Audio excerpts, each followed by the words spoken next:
movies, and so it competed with that. It lost to Parasite, obviously, and it lost documentary to Factory one. Oh yeah. Which I didn't think was great. I think Apollo 11 was that year too, but American Factory, maybe? Yeah, I think that's what it was, right? American Yeah, Factory? yeah. Lost to that one, but it was nominated for both, what I thought was amazing because I haven't seen a doc nominated amongst features like ever. Besides this year was Flea, which got 3, and topped Honeyland, which I'm mad at it at. But yeah, this is just this is one I also recommend to like everybody because I feel like a lot of people haven't watched it. It is a North Macedonian film, but it's quiet, and there's scenes where you're just literally watching life take place, much like Gunda. Like it's a perfect mixture of Gunda and Biggest Little Farm as Ooh. well. Like you know how Gunda is like silent, like art house, this, and then like Biggest Farm's like fun and vibrant and has like a bit of a narrative. Like this one's like boop, like right in between them. Oh. And I just can't recommend it enough. Like I said, I recommend it to freaking everybody, and it's just a wild vision, honestly. I need to watch it. I'm sold. I don't know how it just got through the cracks. Like exactly like you said with all the other ones. It just sort of slipped through. Man, you know what? It's on. I have it. I've seen it. It's on Hulu. It just doesn't, for some reason, doesn't connect. It's weird. There's a weird disconnect. So I need to actually because I watched other documentaries, so I need to sit down and watch this thing. That'll be cool. Yeah, it's on Hulu. So that's always nice that it's on a free streaming service. Yeah, that's the number one. I have another, they have great documentaries. I wanted to talk about how they have like 3 amazing farm documentaries, but I also want to say how good are the movies that start with P that Neon has. Palm Springs, Parasite, Petite Maman, Pig, Portrait of a Lady on Fire, and Possessor. Oh my gosh. I didn't even think about that. Can you think of a better group of movies that start with P, like the Neon? Like, that's insane. Oh, and they're all different and beautiful. Yeah. That's funny. So that was another thing I just kind of like saw, and I was like, why do they have so many good movies that start with P? Like, that's so weird. That's MFF data right there. I'm glad you brought that to me. Yeah, well, when I listened to your episode of Weird Awards, I was like, this will fit right in on your show. Yeah. Because it's just it's kind of like a strange little niche, but I was like, why is there so many good P movies? But yeah. So that's another thing that Neon has going for them is P movies, farm documentaries. Oh man. And much other. Palm Springs, that's another good one I don't think about much, but I really like watching. Yeah, I know people love it. I didn't love it. I haven't thought about it since I watched it. It was just kind of watched it and I was like, all right. All right, I guess we got to get out of here pretty soon, but I was watching I, Tonya. It's all right. Yeah, it's good. I mean, the tone's weird because there's dark abuse and murder, but it's not. It didn't work for me. Yeah. I get what it was doing. Maybe doing. Didn't mix it as easily as they could have. Because I feel sometimes the tones need to be like mixed perfectly or just like out of nowhere.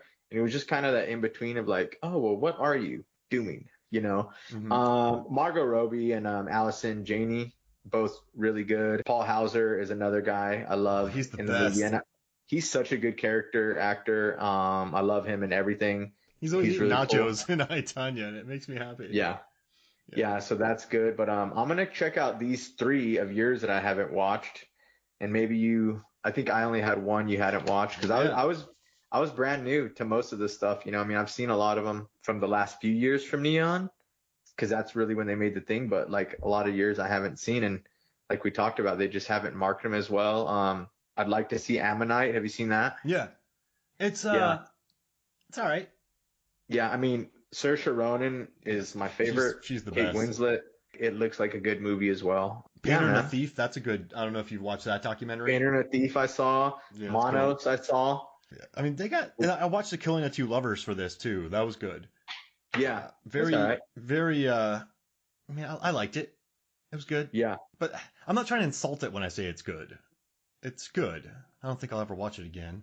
Yeah, I felt the same way. I was like, I'm glad I watched it, but like, I don't need to like recommend it or like see it again either. The aspect ratio threw me off a little bit because like I think you can make a movie be claustrophobic without going 4:3. Like I think you can really find like Spencer does it, and it doesn't have to have that clipped screen. So, but no, and also I didn't bring up Ultimate Film Club, so people got to go check that out.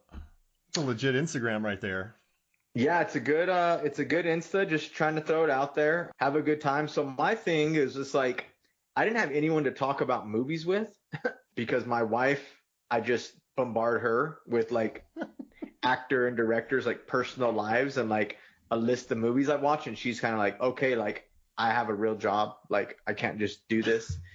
So it was just hard. I'm like, I don't really have anyone to talk about movies with. Like even most of my friends, like aren't into it. So I was like, how do I like I started Ultimate Film Club to like talk to people about movies. And then, some of my friends from my world, like my career have like joined me, which is great, but I've like made new friends along the way, like you. So appreciate you. Like Yeah. you're the reason I started this because I was like, I need people to talk movies with. Where are they? And then I started, and then I have it because I actually used to do a ton on my personal Instagram. But for people that are listening and don't know, like I'm actually was a professional fighter for 15 years. So I, have my personal Instagram where people want to see me talk about fights and fighting and training and working out and rising and grinding. Like they already knew that. So I wanted to talk about what I like. And so I would just like do like movie logs. I've been logging movies on my personal Instagram for over a year, like everything I watched every month. And I would talk about it and I'd realize those story counts are pretty low. Yeah. Like the likes on these ones are very low than when I like post, anything else. I didn't care because that's what I watched, but I was also like, all right, well, maybe I'll just make a whole new account for it. Might as well talk about it. So I have a few shows, want to do more. I have an Oscar episode coming out, but mainly I'm just posting on the account Ultimate Film Club. So that's it. And what I like too is you're kind of like me, where I mean I'm sure there's movies we dislike, but you're pretty positive about movies. And I think hating on movies is just so easy. People are like this Yeah. sucks or this, that movie sucks or Yeah. but you keep it pretty positive, and that's kind of my vibe. Where I don't have much free time. I have a bunch of You have a jobs. kid. Yeah, exactly. And I'm always busy, so I don't want to spend my time talking about movies I don't enjoy or writing reviews about movie I don't enjoy. So that's why I like your Yeah. page because it's pretty positive. It's a cool place to go, and it's not like it's a cool place to go. It's not pretentious. It's like friendly. You have a good vibe on movies, so like that's kind of like that matches up with me well because I Yeah. just like talking about movies. Like I like all of them. So So that's how I feel is like, I think every movie is a miracle.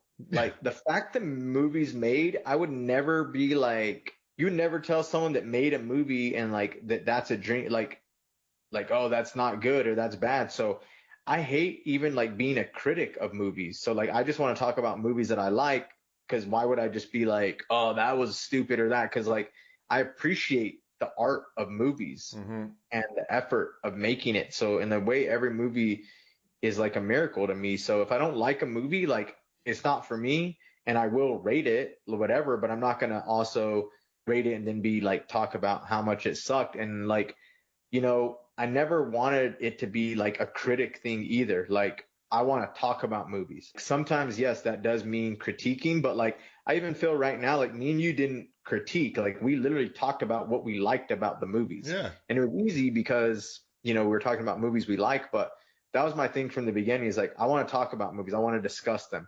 And that's why I added another person. I never wanted to just be like, this is my thing. This is my thought on it. And like, it's good and it's bad because hmm I said so. Like, I want to interact with other people that I know that like movies, whether they be fighters, members of media, someone I meet that like you can have different takes and it's not like an end all be all. Like I'm the critic. It's like, no, I want to discuss them with people because that's what I Absolutely. realized I like doing. Like, and even if I don't enjoy a movie, if I ever talk about it, I like talking with someone who loves it. So on the Movie Sold to Flicks podcast, I've had a couple episodes where people love like a movie called Brightburn. I'm like, let's talk about it because everyone loves it. Like let's like Hereditary. I wanted to talk about it with someone who loves it, and so just to have like a not like a negative discussion, but I love if I don't like something, I like talking to somebody who love it. So then I'm not to Yes. argue with them, just to get their perspective. So then it could be like, okay, maybe my biases, maybe I watched it when I was tired. Mm-hmm. Maybe it didn't connect with me like this. I didn't live that life. So it's more of me exploring why I felt the negative emotion, not this stinks. Does that make sense? Like, so No, it even, does. It yeah, 100% does. I didn't really like Dune because it's not my type of movie. But I talked to my friend Andre who loved Dune and to some other people that loved Dune, and they gave me perspectives on why I liked them, and I liked it more just talking to them after. I was like, oh, that makes sense. I looked at it in this way, and like you gave me another perspective of why that was like that, like a positive spin on it. And I was like, oh, that makes a lot of sense. And now like I'm super happy Dune got like nominated for Best Picture because it's like we were talking earlier, like that's the type of stuff you need to bring into the Oscars. Not necessarily like a Spider-Man Way Home or like a Avengers or something, but like that nice in between. Like Yeah. if blockbusters are gonna go this route with a good director and these kind of actors and a little more like prestige with them, like let's give them some credit for that also and find that nice balance between like fan friendly and art house, you know? So I found like a really good balance on it, just talking it out with people because at the beginning it wasn't my movie, but I see like, oh, well, that's a great direction. If I don't like this type of movie, I should like Dune because it's going in a different direction from those movies. And it really changed my perspective on it. Now I'm like, it's really cool that it got there and it has second most nominations and that kind of stuff. So Yeah. yeah, It's cool to have those conversations. Conversations are exactly. cool. I don't know. Exactly. The Explore. best. But yeah, I really appreciate you joining me. This was like, I love neon. So this, like, no one talks to me about neon. So this is pretty cool that Yeah. we had this conversation. So, Dude, that was great. Dude, sometimes you just got to get some shit off your chest too. And like, you don't have anyone to talk to, you know? That's no, why I did this. I was like, all right, well, I'm going to stop bothering Megan because she's like working and supporting our family. And if I bother her with movies, then like, you know, we might not have this. So I'm going to go bother other people. And here we are today. well, I'm glad you did, man. This was a lot of fun. Good shit, man. I'll see you on the interwebs. So for me, Mark Hoffmeyer, from Joe B, this is Movies, Films, Flicks. We'll see you next week.